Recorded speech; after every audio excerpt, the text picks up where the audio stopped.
This week's episode is brought to you by Balls of 10 Season 2, Bigger, Bolder, Badass. Streaming now on YouTube at Post Hysteria, or just go to posthysteria.com and get caught up on this season of Balls of 10 Season 2.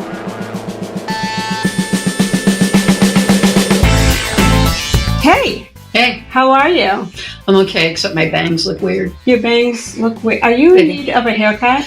Well, okay, so here's what happened. Okay.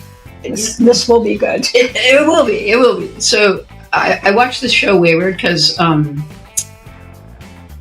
Tony Collette is in it, and I love her. Okay. And also Mae Martin, Okay. who is they, them, Yes. and is male in the series. The series is terrible, but it's great. It's a good kind of terrible. Okay. Anyway, I know It was good. It's a really long explanation. But I'm ready for it. my sister also watched it, and we both said, "Oh, my hair kind of grows like Mae Martin's. I'm going to get my hair like that."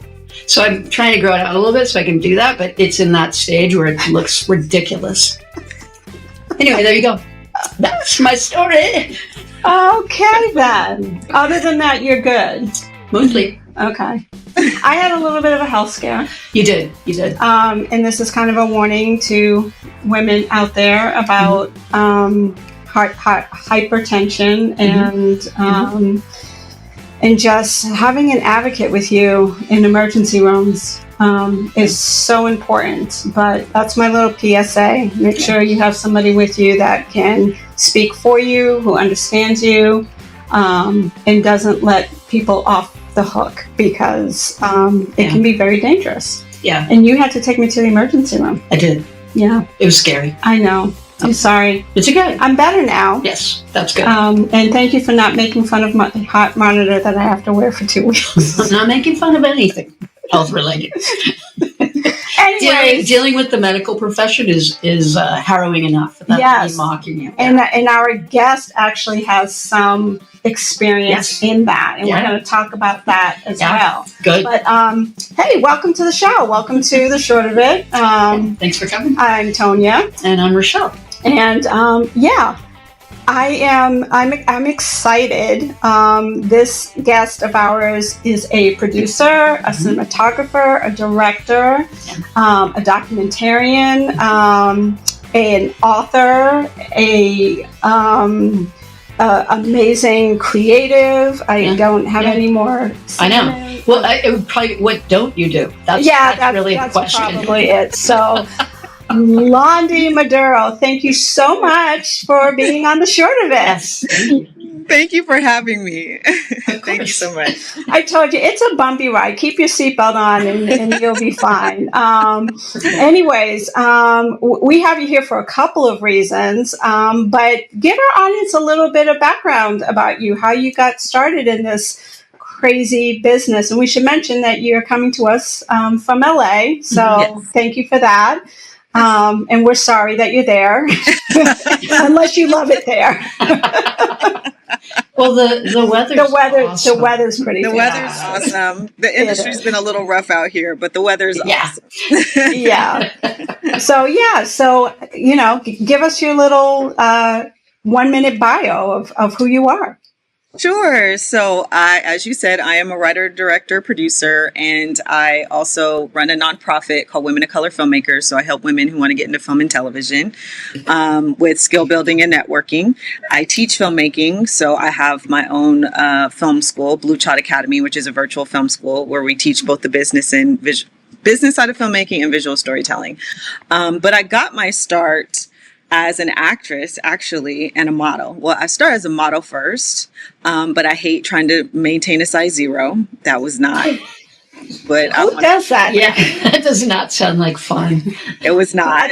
I think my 7-year-old granddaughter is a size 0. Right. I was like, this is not for me. And then as an actress, I hated auditioning, which is counterintuitive to ever booking an acting job. So I was like, okay, what can I do? But I loved entertainment. I loved being in front of the camera. And so I actually decided to go to photography school because when I was a kid, my dad was a photographer. He shot weddings and stuff. And so did that. But, you know, when you're a actress turned photographer, you're shooting headshots, right, of all your acting friends. Yeah. So I did that for a long time, which kind of parlayed into corporate headshots. And then I also was singing professionally. So I would tour. I sung backup for a reggae artist, but I had a young son. And so being gone for months at a time, and I was up for this long tour for 3 years, it was just too much. So I started focusing more on the photography and started doing corporate headshots, which parlayed into, oh, well, can you also shoot a video? And I was like, I can't do that. I'm a photographer. Right? What are you talking about? That's a whole different profession. What are these moving pictures you're speaking about? And so, you know, I had a videographer I would hire, but one day he was late. Like he was like super late. And I was like, well, my camera's a DSLR. Let me see if I had all the equipment. I would buy this equipment, but didn't know how to use it. So I had like audio equipment. I was like, let me see if I could do this without him. So I like to say I Forrest Gump my way through it. There you go. I love that. And, you know, before I knew it, like when he finally arrived, he's like, well, you did all this right. Like it sounds good. The sound is good. Everything looks good. And I was like, well, then I don't need you anymore. You know what I mean? You ain't on time anyways. So then I just really started, you know, trying to really learn the craft of filmmaking and realizing that all the things I had done basically played into me being a good director. My singing helped me understand playing to the audience. My acting helped me understand the actor's objective so I could really relate to speaking to them. Photography helped me understand depth of field and lens choices and lighting and all of that. So I was like, oh, I can, and I was really good at organizing and putting things together.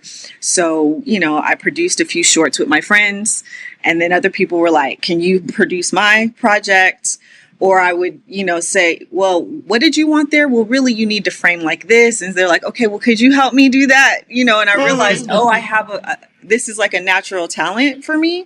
And so the more I started doing it, the better I got. And the more I saw that a lot of people didn't know what they were doing. And so that's pretty much how it works. Yeah. Right. And so from there, you know, I just started producing projects and including my own and then a lot for other people. And my documentary that, you know, we're going to talk about later, it is actually kind of my first film, but it took us 6 years to make it because we had no money. So I did a lot of other films in between. So for me, sometimes it's hard to watch it because I see the stuff when I didn't know what I was doing that well to the end when, oh, I knew what I was doing. You know what I mean? Yeah. But yeah, you know, just, and then too, being a woman and a woman of color behind the camera, I saw a lot of I knew a lot of the struggles I was dealing with. A lot of times when I was questioned, even as a photographer, I'd be questioned and I knew I couldn't be alone. And so when I started talking to other women, I was like, let me, you know, I'm always about being the change I want to see. So I decided to start Women of Color Filmmakers, and it just kind of blew up with, you know, helping women be able to understand more of the technical aspects of filmmaking that we tend to shy away from, so that their stories can be told the way they want them to be told. So that's like the rough draft. I love that. We're kind of techies. Yeah. We're big techies. Yeah. And we fight a lot over technical stuff, but we can talk about that another time. Like it's like two toddlers going for the same toy sometimes. But I love your trajectory because, you know, so often we hear of, you know, particularly filmmakers only kind of going one course, right? And you seem to have done it all. And that's how you know, you're able to be successful where you are right now. You know, one of the things that we wanted to talk to you about is your book. Talk to me about what you think is one of the biggest mistakes that new filmmakers make. Yeah, definitely. I would say the most common thing I see is they have no plan. You know, they're just making a film because they want to make it. It's something they always wanted to do. And they're hoping, you know, that the film festival route will bring some opportunities. Maybe they'll get distribution and picked up, but they have no real plan for their projects. So then they make this film, they do the film festival circuit, and then they don't know what to do with the project after that. You know, it either sits on a shelf or they're like, I guess I'll just put it on YouTube with no plan for monetization. And so I've seen it happen time and time again with filmmakers who've come through my programs, and I want to see filmmakers make money from their projects. I just think that, and I also don't subscribe to your first film has to suck. I don't believe in that. I think, amen. you know, I love that. The filmmakers I work with, most of the time, like their mentors will be like, this is your first film? Yes, because if you learn the technical aspects of filmmaking, I don't care if you're shooting with an iPhone or if you're shooting with Arri Alexa, it can still look cinematic if you understand technique. And so I try to help first-time filmmakers understand what visual storytelling is so that they can make a dynamic project no matter what price point they're at, you know, as far as budget. Absolutely. Your book is called The Ultimate Feature Film Production Planner. Yes. And which is the best title for this book because, first of all, if you even as I consider us to be kind of seasoned filmmakers. Yeah, a little bit. We've done a few, right? And but diving into your book, the level of just detail and also simplicity. I mean, you really break things down in a way that anyone can just pick this up and say, okay, all right, let me back up a couple of steps because I missed this one, I missed that one. How is it being received? Like, what kind of feedback are you getting? Because it really is like, I mean, if you have not picked up this book and you want to be a filmmaker, go pick up this book. First of all, support this fellow filmmaker because this is what we love to do on our podcast. And it's all about support and love. But what kind of feedback are you getting with the book? Sure. So we kind of did a soft launch earlier this year, but we're going for a major launch now. But most students are finding that it helps them. You know, I tried to hit every possible thing that filmmakers struggle with, but most of them are finding that it helps them. They're learning things they didn't even know were necessary to get an investor or distribution for their projects, and helping them think differently, even when it comes to scouting for locations. You know, most of the time, first time or indie filmmakers, they don't know what they don't know to look for from a sound perspective, from staging. Most of them don't even think about, oh, I need an area for what is staging, right? Right. Yes. So a lot of filmmakers are telling me. And sometimes the staging changes from day to day depending on the location, right? Exactly. Oh no, we need the kitchen now. So which makes your cinematographer crazy because they have no place to charge everything, right? Yes.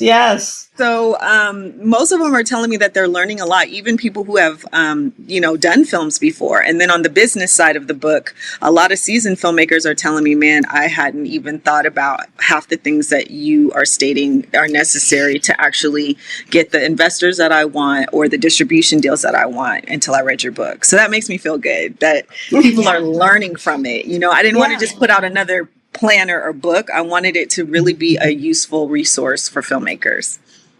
Yeah, I think it goes really hard on the business piece of it, which I really appreciate because so many books out there are like, you know, you just get a camera, get out there, do it.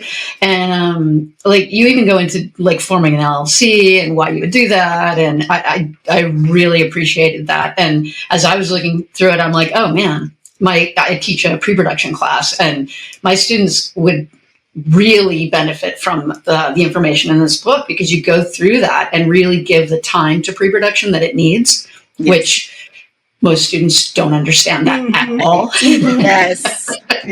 They want to rush to the good part. Of course. It's not fun. Pre-production's not fun. No. Yeah, absolutely. And talk a little bit about the importance of the business side of it, because, I mean, essentially what your book is saying is like, you can actually make a living doing this, right? Yes. But you got to take the right steps. And, you know, we interview a lot of aspiring filmmakers, and they tend to be like passion projects, you know, but for sure. You really you're like, no, wait, you can actually make a living doing this. So, Yes. talk a little bit about that, a couple of gems that you can drop for our audience. Sure. So I feel like the landscape of filmmaking is changing exponentially, as we know. And so gone are the days where you can secure this amazing, distribution deal that's going to make you all this money. Most of the time you're getting on a streaming platform just to get the recognition, but you're barely making what you need to pay back your potential investor. So I want people to know it doesn't matter if, as you say, your film is a passion project. If it serves an audience, right, then you can make money from it. I teach my students that your film is actually a product. So you got to remove this, it's my baby, and these words are precious, right? Like, just like if you're a writer director, right? When you're writing it, the words are amazing and they're precious and you want to hold on to them. And oh my God, this scene's going to be so beautiful when we shoot it, right? But then when the actors get up, right? When the actors read the script and they breathe life into the characters and they become the living embodiment of the characters, all of a sudden, all those words aren't necessary anymore, right? Because they're living authentically as the characters, no longer just on the page, but as living, breathing humans. So as the writer, you got to put down that writer hat and all those precious words. And now you've got to allow the actors to breathe and live as the characters. Well, as a filmmaker, who's most of us indie filmmakers also produce our projects, you also have to release that, but this is my baby and it's my passion project, and think of it as a product. And a product serves an audience, right? And has to be marketable to an audience. And everything is marketable. It's just finding that audience. And when you tap into that audience, then you can make money. And so I'm trying to get filmmakers to think about their projects differently. If you think about your favorite products that you purchase, how did they hook you, right? Did TikTok make you do it? Or Yep. That's an alibi. TikTok made you do it. Right? Or Yes. I feel like our phones are always listening. It's like I said one thing, Yes. and now this product keeps popping up on Facebook or wherever. And so really starting to pay attention to, why do I like certain things? And how could I start to market my film in that way? And you can make money finding that audience. They will eat up all the things that are tied to the theme of your film when you treat your film like a product instead of this precious baby that you can only see living on Netflix. Well, that's no longer as feasible as it used to be. So you need a new way to, everyone's producing their own content now. So if you are fortunate enough to get on a streaming platform, but you got investors to pay back. So yeah, that's cute, but how you going to pay them? Right. I love that. I love that. And, and we were talking about this before we started recording, and that is the platform Tubi, right? Yes. And how that is, that got a lot. Let's be frank. People thought that was like the garbage level of streaming, but I actually watch Tubi a lot. There's a lot of like great old movies on there that I'm like, oh my gosh, I haven't seen this in a while. And so, talk about, other types of distribution, because we are in a different space right now. Gone are the, $50 million dollar budgets from Warner Brothers or Sony Pictures or what have you. And independent filmmaking, I think, is exploding because the way viewers are taking in content has changed so dramatically over the last 10 years. So, talk about those types of platforms in terms of your work, because as you said, if you have the audience, they're going to find you. They just, You need to market to them. Yes. I think a lot of indie filmmakers sleep on non-traditional distribution. And what I mean by that is when you have a film that fits a certain niche, they're not reaching out to the organizations or companies that would eat that up. So, for example, I have a documentary about prostate cancer in the African American community, right? when I made that film, I reached out to every nonprofit. One, I didn't know what I was doing. I just like, somebody got to help me because I need to get this out beyond Los Angeles. So I just reached out to everybody. I had no idea that that was the smartest thing to do, because what happened was these medical organizations, universities, and pharmaceutical companies saw my film as a conduit to reach a group of people that they didn't know how to connect to. So even though my film came out in 2017, it is still in demand today. I make money from licensing my film. I have it, it is on Tubi, it's on Amazon Prime, but I make more money through non-traditional distribution that I do on the streaming platforms, because corporations will pay me several $1000s to license my film. They pay me to come and speak, and then they pay for any other marketing materials I have. And that doesn't just have to be a documentary. I love to tell my students, if you have a book on motorcycle bike or a movie on motorcycle bikers, that could be a narrative film, right? Balls of tin.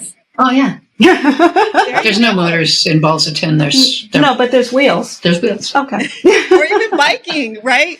That's what I'm saying. Audience, right? You tap in and you pitch to them, look, I have this amazing film. You can use this for maybe an event on biking or whatever. And they'll eat it up because they're always looking for ways. People forget that film can save lives. Film can inspire. Film can motivate people. And film is an awesome way for people to connect in some form or fashion. So using it to do non-traditional distribution could be very lucrative if you tap into that niche audience. And it does not have to be a documentary. It could be on just about anything. It's just finding that audience. If you think about, I know I'm dating myself, but back in the day, the Rocky Horror Picture Show, right? Yes. Yes. I can't believe that's still a thing. It's like still a thing. It's still a thing. And people, those theaters will be packed. Yeah. Right? Of people dressed and having their toast and all the other crazy props that they bring. Yeah. That movie, right? It's still packed. So you can say what you want. Well, maybe it's not this big grandiose thing, but if it's generating revenue and helping you so you can do the next big thing, then why wouldn't you do it? That's you know right. what I mean? Yeah. Yeah. So when you, how do you sort of figure out that outreach, and do you create your own contracts in terms of non-traditional distribution? Yes. So the first part, how do you figure out your audience, is I always tell my students, you need to create an audience persona and be very specific. You know, whenever you ask a filmmaker, well, who's your film for? And they'll say, oh, it's for women between the ages of 25 and 30 who like horror movies. No, that's too vague.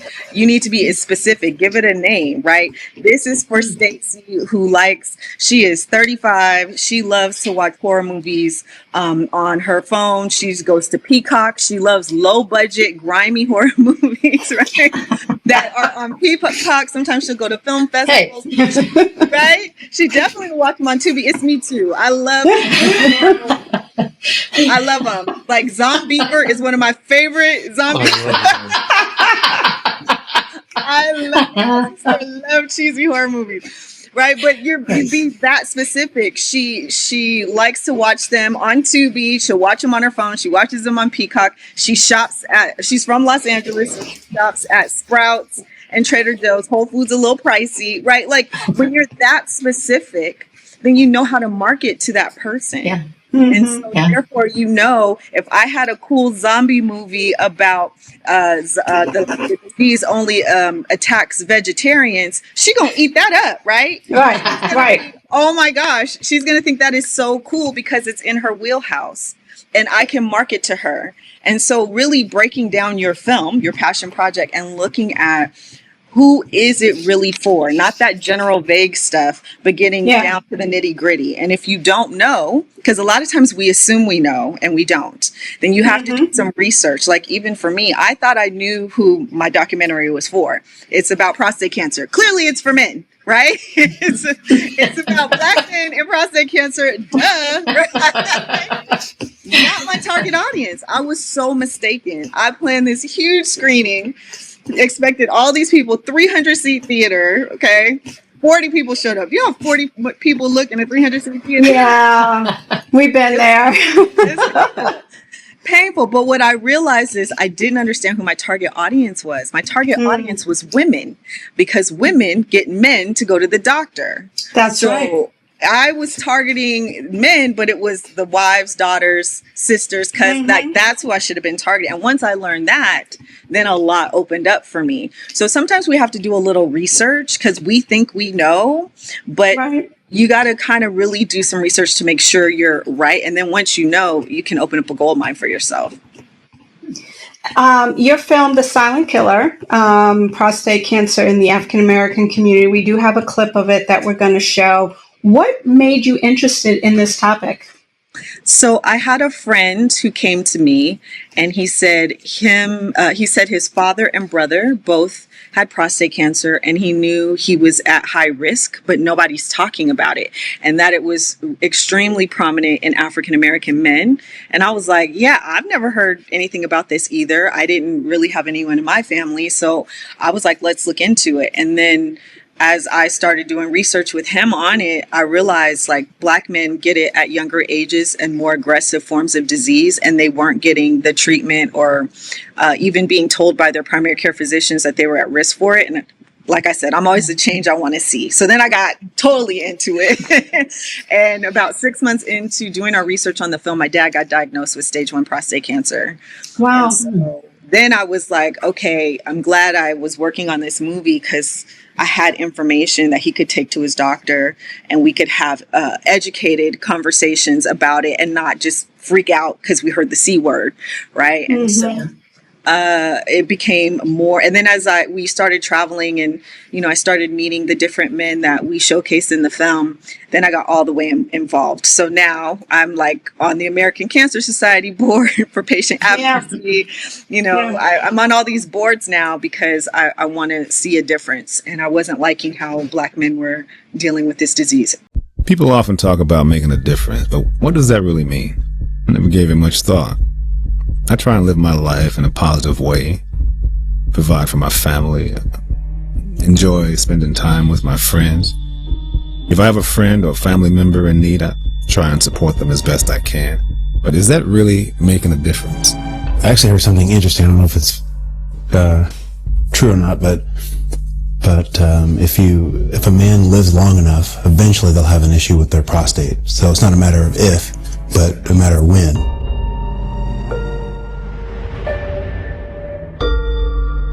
So we followed up with further evaluation. Okay. And now we determined that you saw Dr. Kim, did a biopsy, and determined that now you have prostate cancer, but early stage. Right. How you feel about that? Well, at first I was shocked. I was like, you're not talking to me.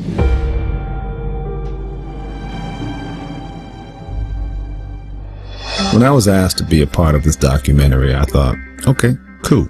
This is for a good cause, and maybe I'll learn something and be able to help somebody. So, Dwayne, how did you discover you had prostate cancer, and were there any symptoms? Never any symptoms, and haven't had symptoms in 3 years since I was diagnosed. How old were you when you... 46 when I was diagnosed. 46. It was already spread, already advanced, and inoperable. And had I gone in and gotten tested 6 or 7 years earlier, probably none of this would have happened. Prostate cancer is a silent disease. You don't know you have it. You have no symptoms. There's nothing wrong with you. You're running around happy. I want people to realize cancer can happen to anyone. And my dad is living proof. My dad didn't smoke. My dad didn't drink. He had a vegetarian lifestyle, so he was very healthy. But yet, this monster still caught up with. What's the first thing that comes to mind when you hear the phrase prostate cancer?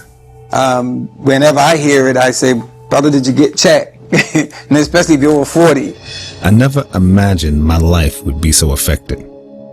That I would meet these courageous men who have been diagnosed with prostate cancer and are fighting to push forward. Willing to share their stories in hopes of helping somebody else. I never thought I'd be part of a movement to make a difference.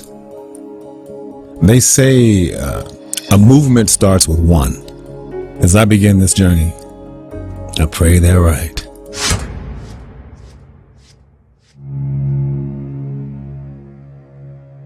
Wow, it's powerful. And even in that short clip, I can tell that you traveled to different spaces, that this is not just happening in one place, not urban centers or not, in rural places. It's kind of covering the gamut. So, and I got that immediately. Our producer would like to know how your principles in your book helped you to make this documentary. Yeah, well, definitely. You're welcome, Faith. Well, it's funny because a lot of the things I put in the book, like I mentioned, this movie is kind of my first and kind of not, because it took us so long to make it because it was out of our pockets. And so a lot of the stuff I put in the book, it was the mistakes I learned so other people don't make them. You know what I mean? Just helping. And definitely the staging was one, because we were traveling and sometimes we didn't account for, where's this equipment going to go when we shoot in this teeny tiny space, right? So definitely that. But then on the business side, it's just what I was talking about. It's, I didn't realize that I could make money with this film outside of getting distribution. And I was actually struggling to get this film into any film festival because it's not a sexy subject. So no film festival would accept it. Right. And I was really feeling some kind of way about that. Like, wait a minute, I know I know these stories are compelling, but I can't get it into a film festival to save my life. So what is happening? Yeah. And then I realized, you're touching on something that people aren't comfortable talking about. So it forced me to have to look at other ways to get it out there, which is when I started looking into how could I do screenings on my own, right? But my reach was limited. So that kind of parlayed into, okay, I can teach other people that you don't have to do this route. Like, for whatever reason, we all think we got to go the same way as everybody else, right? Got to do film festivals. You got to do film festivals. But not every movie is film festival friendly. You know what I mean? And so you have to do the route that works for your project. Again, it's not thinking about it as your baby, but thinking about it as a product. And maybe that product doesn't do well if you market it this way, but man, it does really well if you go this route. And so that's how I kind of applied some of those things that I learned through trial and error that I put into the book, is just trying to help people not get hung up. Because also, we're creatives, we're sensitive, and we see our other friends. We are so sensitive. We see our friends doing something and they're finding success, right? But their project, again, their product is different than yours, and you may be a different storyteller than them. So again, when you remove that emotionality and think, okay, it's a product, doesn't mean you can't love the product and be proud of it. Doesn't mean you got to sell out because, we get, that means I got to be commercial and I can't. No. Keep your artistry, but understanding how you market it and get it out there. And once I tapped into that, like I said, this movie actually came out in 2017. It just screened 2 weeks ago for the Medical School of Wisconsin, for the hematology and oncology department. They licensed it for their physicians, right? Wow. So that means it has longevity and shelf life past the screening period. And they found it because it was on Tubi and Amazon Prime. Like, they reached out to me. I don't actively market this film anymore. You know what I mean? It's like, I'm on to the next. Let's go Tubi. And that's awesome. I want people to know that too, because Tubi isn't paying what it used to for indie filmmakers. They're producing original content. So I definitely make more money with this film licensing it through, to organizations and things like that than I do from self-distribution through an aggregator on Tubi or Amazon Prime.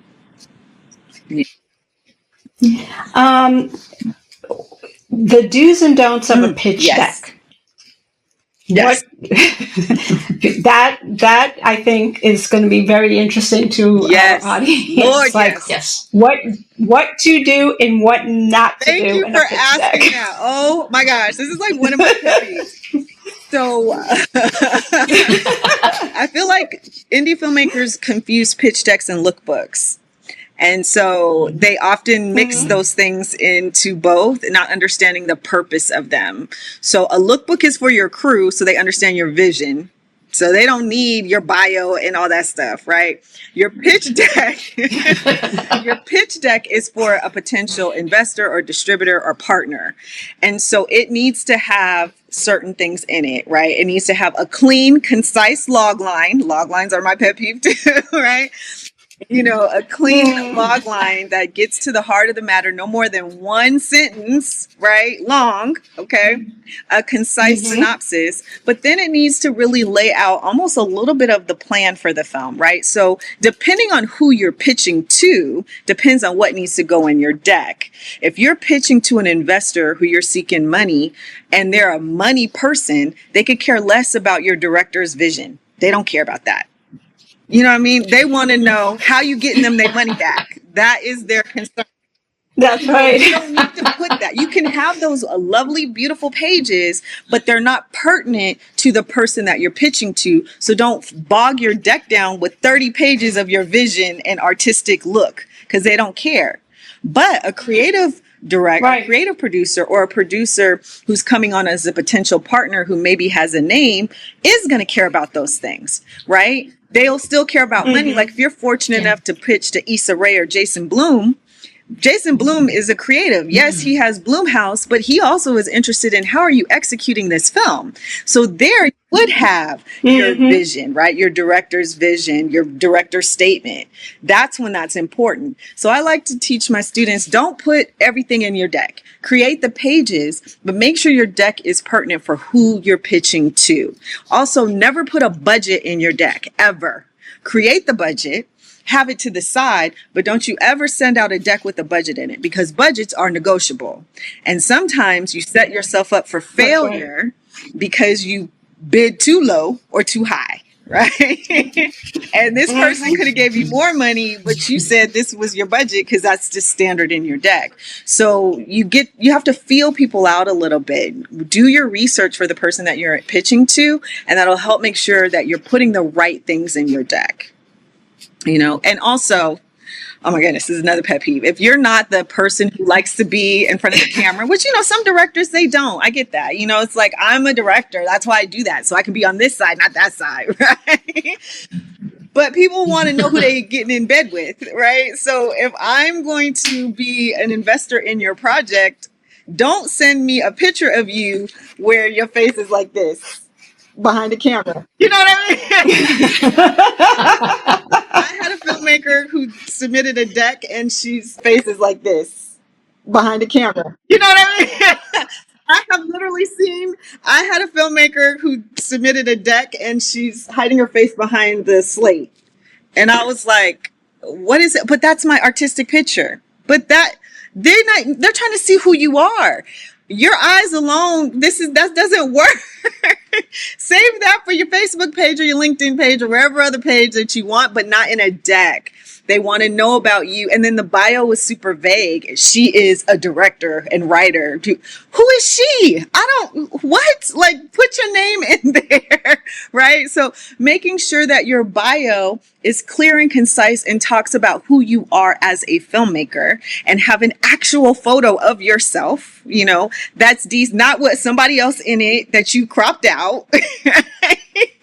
Make sure that it is clean and concise. My last question, because we're almost at the end, and we can talk to you forever. Like, For sure. I think people are going to really find use of this, and maybe even go to LA and go to your Bluechild Academy. Yeah. And, Yeah. Or at least buy the book. Or at least buy. Oh, it's virtual, so they can attend. We can from go here. We can go. We can go to the. Oh my gosh, we can be your students. I love that. I'm pretty obnoxious in class, by the way. She not so much. Last question. Crowdsourcing. Yay or nay? I think you have to have a good plan if you're going to do crowdfunding. Like, you got to really plan it out like you do pre-production, because it is work. Crowdfunding is work. And I highly recommend, we just are wrapping up some crowdfunding for my second doc that we're doing. And I brought on pledge ambassadors, people who were passionate about my project, who would help me raise money. And I think doing that is a smart move, because it is a lot. for one person. You can raise a lot in a short amount of time, but it requires a lot of planning and a lot of strategy in order to actually effectively raise funds. So you got to be ready for that. Okay. Oh, Landi Maduro, we could go on forever. Author of The Ultimate Feature Film Production Planner. When is the huge launch and where can people find your book? Yes, the huge launch is for Black Friday, of course. So Thanksgiving, we are doing a huge launch. You can go to landimaduro.com to purchase the book from my website for the special price. It is on Amazon, but on Amazon.com, it is significantly higher because Amazon wants their money too. So, so right now, coming up for Black Friday, for the holidays, you can get it at a significantly reduced price at landimaduro.com on my website. Okay. Awesome. And also filmmaker of The Silent Killer, Prostate Cancer in the African American Community, now streaming on Tubi and Amazon Prime. You are also the filmmaker for Harper and Kelly, A Lazaretto Love Story, I Can't Pretend, and Shiros. We didn't even get a chance to talk about all of those. That means you have to come back and we can talk about some of the other work that you need to do. Awesome. Landi, thank you so much. And, sorry that, I forgot to charge my computer. Bathroom break. Or bathroom. No worries. You guys are awesome. Thank you for having me. It has been a lot of fun. Oh, good. Good. Yeah, we look forward to you. Yeah, anytime you're in the Boston area, just call us up. We'll stop everything that we're doing. And, and we will hang out because you look like a lot of fun. And can I just say, her glasses are... I know. Oh my goodness. Thank you. So They're cute. Very cool. Yeah. Very cute. And very cute. We love cute and cool. Thank you so much. I appreciate it. Yes. Thank you. Yes. I feel like I need to go through this book tooth and nail. Yeah. But it's a lot of the stuff that you have taught in class, and our audience needs to know that you're a pretty darn good professor. Oh, you're so nice. Well, I did get a 4.0 in your class. So. And I'm not that smart. Yeah, but I have to say that in looking through it, I was like, oh, that's a good point. So it's also helpful as a professor to, get new ideas infused in it. I'm definitely going to recommend the book to my students. Yeah, please. Yeah. There you go. And maybe our guests will, give you a little shout out somewhere. Maybe. I don't know. Maybe. But that was a lot of fun. It was. And I want to find out where she got her classes. Yeah, you could ask her. I could. You could. I'm going to do that. Yeah, or you could just stalk her on Instagram and Have you seen this lady? Tell me where she got her glasses. No, that was a lot of fun. And go and get the book. Get the book. Seriously, for any other reason than it's going to make you a better filmmaker. For sure. Absolutely. Yeah, and better business person. Because a lot of us filmmakers are terrible business people. We just, we're the artists. Yeah. We don't have to do that. No, you do. You do. So, And that's the short of it. Indeed it is. The short of it is brought to you by the Den Beauty Lounge. Visit thedenbeautylounge.glossgenius.com for more information and book your appointment today.